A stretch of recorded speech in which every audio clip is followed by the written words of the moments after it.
Dr Chris Conti is a lecturer in literary studies at the University of Western Sydney's School of Humanities and Communication Arts, a member of their Writing and Society Research Centre. He's written most recently about Picnic at Hanging Rock for the Sydney Review of Books. Chris, good afternoon to you. Good afternoon. Good afternoon. Joan Lindsay writes the book, and I'm so fascinated by the timing in so many ways. She writes the book at a time of huge social flux in the late 60s. The film is released in the midst of profound social change just after the Whitlam era. It's set during Federation, which, rather than Gallipoli, is in fact the actual birthplace of our nation. And the book feels like it ought to be true. It feels so strongly like it ought to be true, even when it's not. Yes. This is a real trick that she's managed to pull off. I think there's a mythology that's developed around the book and the writing of the book. And I think she partly cultivated it, and in a number of ways. I mean, she did write it very, very quickly, although she also talks later on about how she was translating a long-seen vision into words. So in fact, it had been percolating in her imagination for quite some time, but actually wrote it down in 2 weeks. She wrote it down after having these dreams every night and waking and feeling quite excited and writing down these, having conversations with characters during the dreams and then getting very excited and writing it down during the day.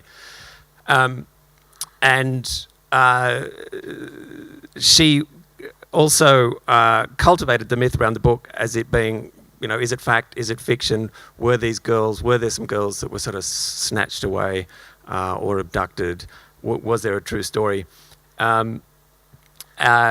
And she plays with it in a couple of ways. Late in the novel, there are references to police reports, and it sounds like the narrator saying, go and check for yourself, go and check the police reports about people abducted at Hanging Rock, which is, of course, a complete furphy. So she's created it that way. But she also had some spiritualist kind of occultish ideas, I think. And people have picked up on this.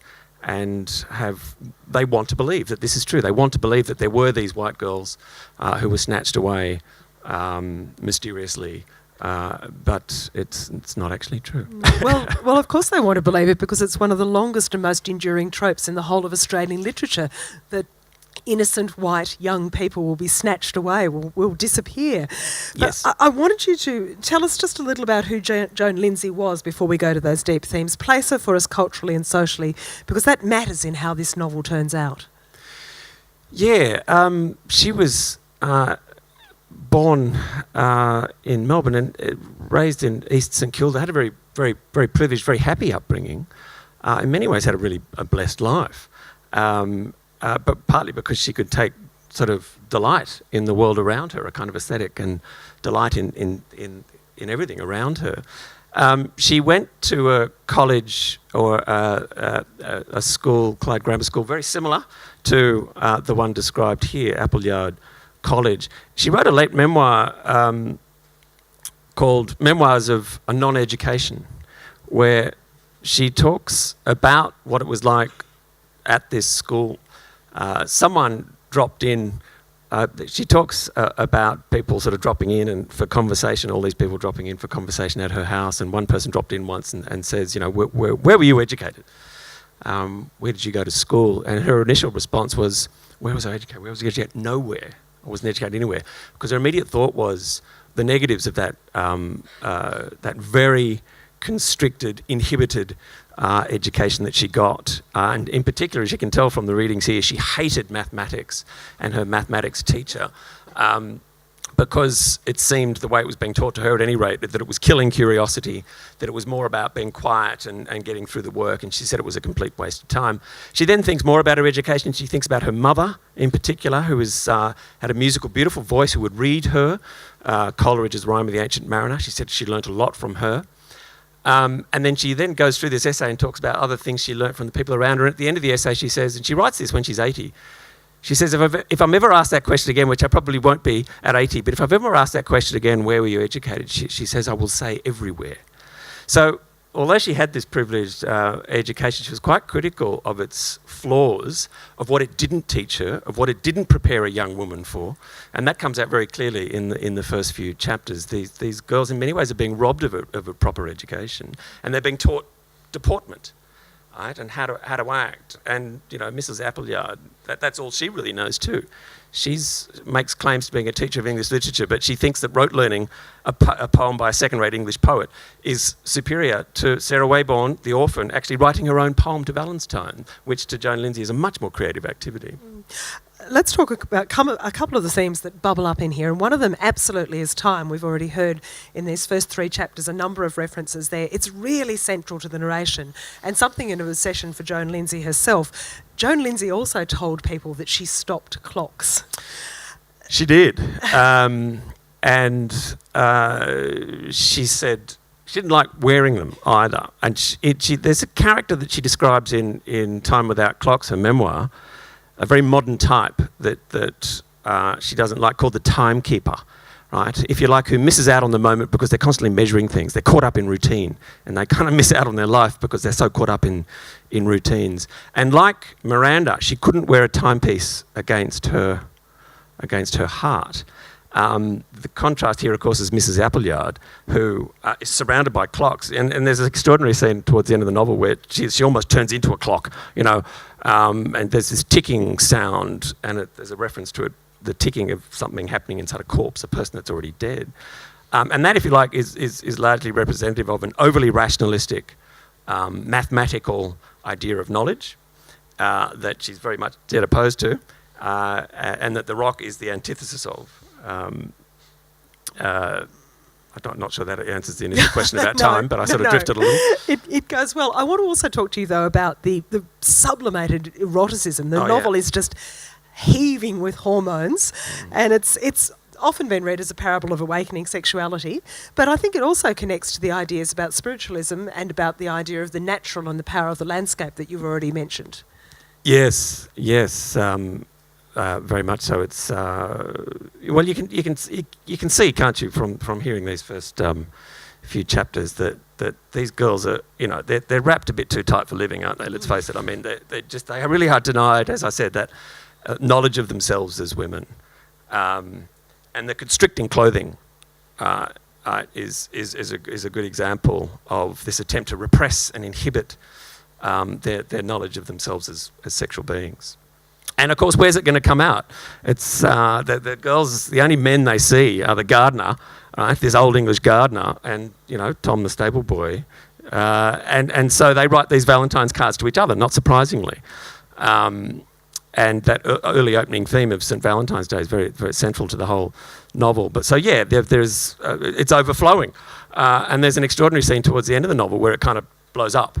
And this repressed eroticism of the girls blows up when Miranda comes back from the rock, and she seems to have this knowledge. She seems to have this kind of carnal knowledge, in fact, that the other girls don't have when she's come back from the rock, and they just start accusing her and attacking her. And that's where you can see this explosion that the college is trying to control and inhibit and keep down. It just sort of blows up towards the end there in that extraordinary hysterical scene of the girls attacking and mobbing Irma when she comes back from the rock. The other thing, not so much commented on, but recently explored by you, is that Lindsay is also perhaps touching on a powerful current of Indigenous belief about places of power, perhaps even women's places, that sense that there's a pulse in the land itself, which repulses some and enormously repulses Edith, who's just terrified by the whole notion of what she's being drawn into. Yes, she thinks it's nasty. Nasty, very nasty. But draws others in. But tell me about the connections that Lindsay perhaps seems to have been groping with an idea of an Indigenous sense of place. Yeah, this is an interesting question for a couple of reasons. One is that at one level, there is no reference, no overt or explicit reference to Indigenous owners of the land. And it would seem at one level that this novel is participating in a history of Australian kind of settler fiction, as we now call it, that in the act of valorising the land as uncanny and other and kind of spiritual is actually also engaged in an act of cultural forgetting where we forget that this land has been dispossessed violently and that there are traditional owners here that are not being recognised exactly in that act of valorising the land as spiritual and otherworldly and whatever else. And some critics have suggested that's happening here as well, and that this novel is no different to other colonial texts that are engaged in acts of, as I said, of cultural forgetting. But I think that's only half the story. I think there is also an attempt in this novel. It's a bit awkward, it's a bit occultish, it's not quite where we would sit with regard to recognising Aboriginal ownership of the land. But nonetheless, it comes out in all sorts of interesting ways. It was coming out towards the end of that chapter, in fact, when the beetles are crawling over the girls. We have a beetle, I think, crawling over Miranda, is that right? And I think Irma has another. In many ways, these are the totemic animals in the landscape. The girls have kind of wandered unconsciously across Indigenous land, and in many ways, they're about to be kind of, well, the land is going to speak through them, as it were, speak through the colonial flesh that's walking on it. And so there are ideas like that that are percolating away in the novel that I think are straining towards, and as we would understand, an idea of recognition of Indigenous ownership of the land. But just finally, going on from that, I was really fascinated by your commentary on anti-picnic Miranda must go activism, which is about seeing the book and the film as this apotheosis of white storytelling about conquering and sublimating frightening land. But this is a really intriguing development in our engagement with the novel. Yeah, look, this is a campaign by Amy Spears, the artist, and an academic, Elspeth Tilley, who's written a very good monograph on the white vanishing myth. It comes out a bit strongly against the novel and suggests that novels like Picnic at Hanging Rock are kind of foundation myths of white culture, white settler culture. And there's been this extraordinary thing where with this novel where Miranda seems to have left the novel. This happens occasionally in literature. Hamlet's one character who's kind of left the novel. Miranda's kind of left the novel, and so have the girls, and they're kind of associated with the spot, with Hanging Rock. And so you get this thing where tourists every year will go to Hanging Rock and they'll climb it and they'll yell out, "Miranda!" Yeah, and some tourists sort of are convinced that there are the spirits of the dead girls are hovering around the place. So you have this popular kind of mythology that's that in many ways is using the book to try and understand, I suppose, where white culture does fit in here.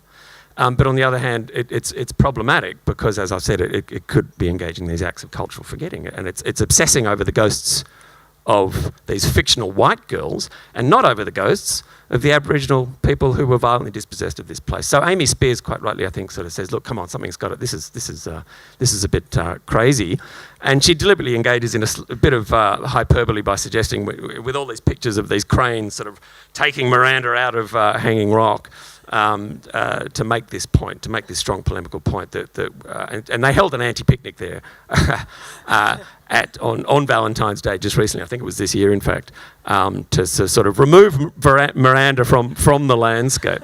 And it was a bit tongue-in-cheek and a bit of fun, but they make a good point.